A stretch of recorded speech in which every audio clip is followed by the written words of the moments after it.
Let's just jump right into it, into one of the weirdest and most unsettling feelings of our time. We hear it constantly, right? We're surrounded by news of these massive looming crises, environmental, economic, you name it. And yet, for a lot of us, day-to-day life just doesn't feel like the world is on fire. So today we're going to dig into the psychology of why that is. I mean, this is the real mystery, isn't it? You see the headlines, you hear the warnings, but then you just go about your day. Your coffee tastes the same, your commute feels the same, your routine is, well, it's routine. But that feeling of normalcy, especially when things seem so dysfunctional on a bigger scale, that's not because people are ignorant or don't care. No, it's a sign of something much, much deeper about how our brains are actually built to see or not see the world. You see, the problem is that we expect collapse to look like it does in the movies. You know, some big dramatic event, a single moment where everything just falls apart. But that's not how it happens. In the real world, things get worse slowly, quietly, in these tiny incremental steps. And when a problem unfolds piece by piece like that, it doesn't set off our internal panic alarms. Instead, it triggers our incredible ability to adjust. We just adapt. And that very active adaptation might be the most dangerous thing we can do. So to really get this, we have to start by looking inward. The key to this whole thing isn't really out there in the world. It's inside our own heads. It's in the very architecture of our minds, the survival tools that helped us for thousands of years but might now be making us blind to the biggest threats we've ever faced. Think about it. Your brain, at its absolute core, is a survival machine. Its main job is to keep you going today. A huge part of that is shielding you from the crushing weight of constant stress and anxiety. So when a danger becomes routine or a crisis just goes on, our brain does something amazing. It just dials down the alarm. It softens the emotional blow. What used to be shocking becomes familiar, and familiarity is the #1 enemy of urgency. You know, psychologists actually have a name for this exact phenomenon: change blindness. Our brains are fantastic at spotting sudden shifts, a loud bang, a car swerving, but we are shockingly bad at noticing slow, gradual trends. When things get worse little by little, each new step just feels like a tiny extension of yesterday. There's no sharp contrast to jolt us awake, and so the alarm never goes off. And this is a perfect way to think about it. If you see a wildfire cresting over a hill, that is an immediate, undeniable threat. It demands action. But a whole forest that's slowly dying over years from some disease or drought, that just doesn't trigger the same fight or flight instinct.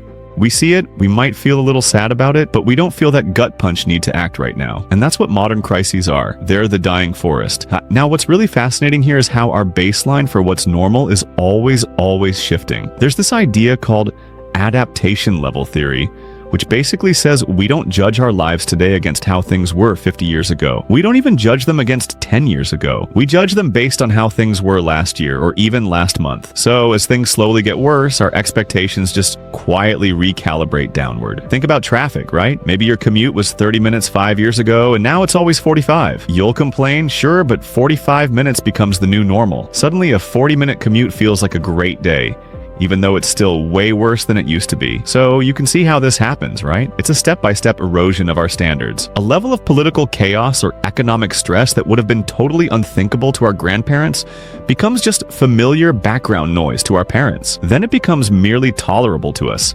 And for the next generation, well, it just becomes the new, unquestioned normal. It's just the way things are. Okay, but this whole internal tendency to adapt, it doesn't happen in a vacuum. It's being supercharged by the world around us. So for our next point, let's talk about how our modern information environment, that constant fire hose of news and data, is just pouring gasoline on this fire. Just think about this for a second. In a single day, we are exposed to more bad news, more suffering, and more warnings from all over the globe than someone in the 18th century might have heard in their entire lifetime. Our nervous systems were simply not built for this. Not for this constant 24/7 stream of information about everything that's going wrong everywhere all at once.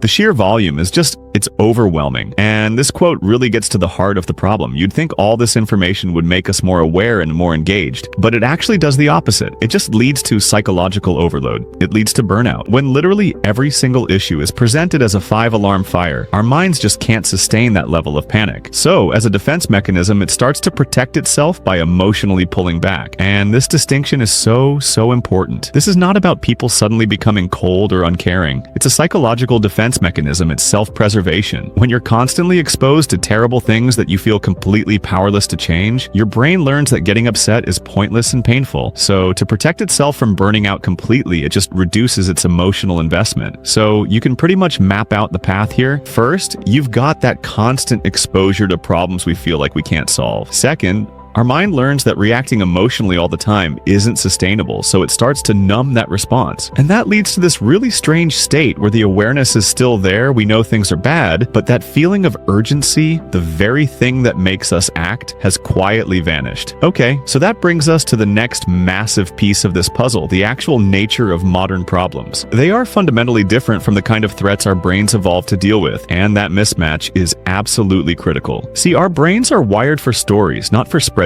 The story of a single person who is suffering, someone with a name and a face, can trigger a powerful wave of empathy and move us to do something. But millions of people affected by climate change represented as a number in a report. Our emotional circuits just don't fire in the same way. The harm feels abstract, it feels distant, and honestly, it feels less real. And if you look at the biggest challenges we face today, they all kind of share these traits. They're huge and systemic, like the global economy or the climate. You can't point to one bad guy or one single cause. And the harm, it's spread out all over the world and even into the future, affecting people who aren't even born yet. Because of all this, they just don't register as immediate threats to our ancient, hardwired survival instincts. And this abstract nature leads to something we've probably all felt, the diffusion of responsibility. It's simple, really. When a problem is everyone's problem, it ends up feeling like no one's problem. We just assume that somebody else, the government, the experts, some institution is handling it. We tell ourselves that comforting but dangerous lie. Someone else has got this. And when hundreds of millions of people all think that at the same time, you get this kind of collective paralysis. So let's pull all these threads together now. What do we got? We've got our own adaptive brains that normalize slow motion problems. We have an information environment that just completely overloads us. And we have these giant abstract threats that our brains just aren't built to panic about. The result is this dangerous gap between knowing a problem exists and actually feeling the urgent need to solve. And this whole thing gets locked into a self-perpetuating cycle by something ecologists call shifting baseline syndrome. It's the idea that each new generation is born into a world that's already a little bit degraded. But since that's the only world they've ever known, they just accept it as the normal, natural way of things. The memory of a healthier planet or a more stable society just gets lost over time. That loss isn't even felt as loss anymore. It's just the way it is now. And this right here is the absolute tragedy of it all. The problem isn't that we're ignorant, we have more information than at any point in human history. The real tragedy is our accommodation to a reality that's getting worse. When you are hyper aware of 100 different problems but feel like you have zero power, zero agency to fix any of them, the only possible outcome is exhaustion. And exhaustion leads to this quiet, creeping acceptance of things that should be completely unacceptable. And that leads us to this final, really sobering trap we fall into. We're coping, we're getting by, we're adjusting our lives to deal with all this new stress, and we mistake our own incredible human capacity to endure as proof that the system itself is stable. We see our adjustments as resilience when really they might just be masking a deep systemic breakdown. We're managing to stay afloat, but the ground underneath us is washing away. And so we're left with this question. Our minds evolved to prioritize one thing above all else, surviving today, getting us through the here and now. And at that job, they are exceptionally good. But in a world full of these slow-moving, long-term crises, that very strength, our ability to adapt, to normalize, to just keep going, may have become our greatest weakness. What happens when our talent for surviving today comes at the direct cost of a livable tomorrow? That's the challenge our old school brains are facing right now. Thank you for listening, and see you in the next video.